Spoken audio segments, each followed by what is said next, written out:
Fala, meus irmãos, sejam bem-vindos a mais um vídeo e hoje finalmente eu darei a continuação aqui de Mateus 26, tá? Então eu tô com várias séries aqui em aberto, tem Mateus, tem Romanos, tem que terminar 1 Pedro, depois vou querer começar Tiago, né? Nossa, tem Salmos que eu tenho que fazer vários ainda, Provérbios, Eclesiastes, Jó, então fiquem atentos porque eu sempre vou trazer variedade de conteúdo bíblico para vocês.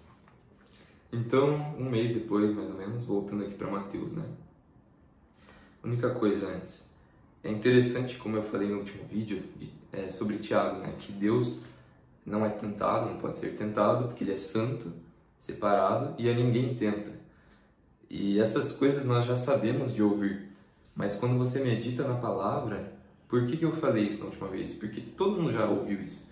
Mas quando você medita, você começa a ter a revelação, o Espírito Santo vai te fazendo entender, você percebe, cai a ficha, né? Caramba, Deus não pode ser tentado e Ele não nos tenta.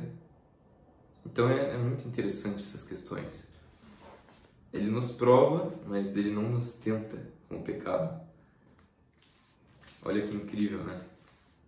Ele inclusive nos dá força, nos concede graça. Sempre, à medida da tentação, Ele nos concede a graça necessária para superar. E óbvio, às vezes nós poderemos cair, né? Mas nós não temos que estar caindo no pecado, não. A gente tem que... Por isso que Tiago fala, né? Não pequeis, meus amigos, não erreis. Mas se vocês porventura pecarem, nós temos um advogado para com o Pai, Jesus Cristo, o justo. Só que a regra é clara, não pequem. Não vivam na iniquidade, não vivam como se não houvesse lei. E, inclusive, o pecado, ele ocupa um espaço vazio no nosso coração. O que isso significa? Que se você não está se alimentando da palavra de Deus, das coisas espirituais, você vai pecar. Por isso que você às vezes não quer cometer um pecado e você continua caindo nele, é porque tem algo faltando. Ou você tem que quebrar a tua carne com um jejum, e, enfim, fazer as providências necessárias, mas também significa que você não está direcionando a sua libido de uma forma inteligente. Por exemplo, você tem que estar louvando a Deus, gastando sua energia lendo a Bíblia, buscando. E aí, quando você faz isso, vamos supor, você faz um treino pesado lá, libera os hormônios.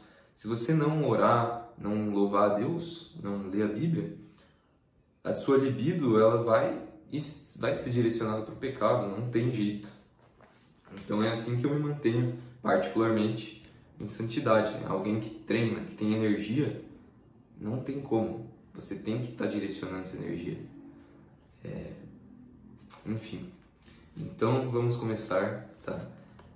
Conspiração contra Jesus. E aconteceu que quando Jesus, o Messias, concluiu todos estes discursos, disse aos seus discípulos: Bem sabeis que daqui a 2 dias é a Páscoa, e o Filho do Homem será entregue para ser crucificado.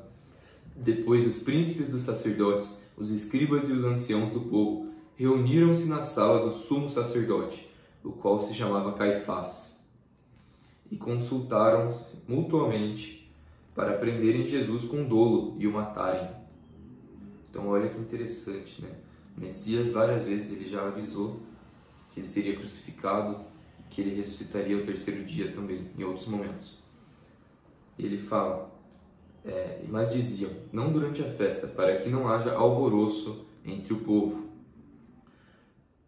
E, estando Jesus em Betânia, em casa de Simão, o leproso, aproximou-se dele uma mulher com um vaso de alabastro, com um unguento de grande valor, e derramou-lhe sobre a cabeça, quando ele estava assentado à mesa. E os seus discípulos, vendo isso, indignaram-se, dizendo: Por que é este desperdício? Pois este unguento podia vender-se por grande preço e dar-se o dinheiro aos pobres. Jesus, porém, conhecendo isso, disse-lhes: Por que afligis esta mulher? Pois praticou uma boa ação para comigo. Porquanto sempre tendes convosco os pobres, mas a mim não me haveis de ter sempre. Ora, derramando ela este unguento sobre o meu corpo, fê-lo preparando-me para o meu sepultamento. Em verdade vos digo que, onde quer que este evangelho for pregado em todo o mundo, também será referido o que ela fez, para a memória sua. muito incrível, né? Eu não sei se essa mulher aqui é a irmã de Lázaro, que é Maria e Marta, né? Eu não sei se essa é a Marta, porque Marta diz que ela lavou os pés de Jesus, né? Aqui está falando que derramou sobre a cabeça dele. Então eu preciso conferir nos outros evangelhos depois, porque às vezes há uma divergência de alguns detalhes, né? O que também comprova a veracidade da palavra, porque se tivesse sido combinado, seria tudo igualzinho. Mas tem alguns detalhes em que, por uma questão de memória ou de ponto de vista, que tem diferenças, né? Então, em verdade vos digo que, onde quer, já falei, Judas trama entregar a Jesus. Versículo 14. Então, um dos 12, chamado Judas Iscariotes, foi ter com os príncipes dos sacerdotes e disse: que me quereis dar? E eu vou-lo entregarei. E eles lhe pesaram 30 moedas de prata, e desde então buscava a oportunidade para o entregar. Então, nessa parte, mais ou menos, que eu vou finalizar nesse vídeo, tá? Versículo 16. Porque daí o próximo tem a Santa Ceia, a diversão a Pedro, tem coisas muito densas para explicar. Mas para finalizar esse vídeo, eu quero explicar uma coisa muito, muito incrível, que é essa questão das 30 moedas de prata, né? Então, isso aqui, para vocês terem uma noção, é mais uma profecia que foi concluída, né?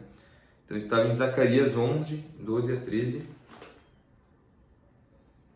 Cadê? Zacarias 11, 12 a 13. Estava o seguinte: e foi desfeito naquele dia. Assim conheceram os pobres do rebanho, que me respeitavam, que isto era a palavra do Senhor. Porque eu lhes disse: se parece bem aos vossos olhos, dai-me o meu salário, e se não, deixai-o. E pesaram o meu salário, 30 moedas de prata. E ainda fala depois, né? Lança isso ao oleiro, esse belo preço em que fui avaliado por eles. E tomei as 30 moedas de prata e as lancei ao oleiro na casa do Senhor. Então, olha que incrível, meus irmãos. Olha que incrível. E era profetizado isso, que ele seria vendido por 30 moedas de prata. O Filho de Deus, que se juntar todo mundo, tudo que nele há, todos nós, ele tem mais valor que a gente. Mais perfeito. Ele vale mais que todos nós juntos, tudo junto. Esse é o tamanho da glória dele. Então, isso foi também cumprido aqui em Mateus 27, 9 a 10, porque fala o seguinte, que com essas 30 moedas foi comprado um campo de oleiro, entendem? Para a sepultura dos estrangeiros. Por isso foi chamado aquele campo, até o dia de hoje, Campo de Sangue. Então se realizou o que vaticinaram o profeta Jeremias. Então também o profeta Jeremias profetizou isso.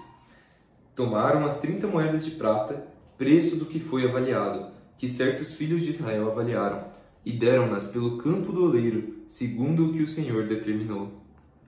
Então, pelo menos em Zacarias e Jeremias já tinha sido profetizado isso. A Bíblia é perfeita, meus irmãos. Inclusive eu fiz um vídeo sobre as profecias do Velho Testamento que o Messias cumpriu, e foram cumpridas lá, né? E agora eu vou fazer um vídeo sobre as profecias no Novo Testamento que ele cumpriu, né? Durante a vida terrena dele. Então, tem que fazer esse novo vídeo, tá? Mas esse foi o vídeo um pouco mais curto, finalizando com essa profecia incrível que foi concluída através de Judas e dos fariseus, né? Então, meus irmãos, obrigado por terem acompanhado até aqui, que o Criador conceda a vocês sabedoria, paz, a presença dele, o amor dele e a santificação, tá bom? Então é isso e até a próxima!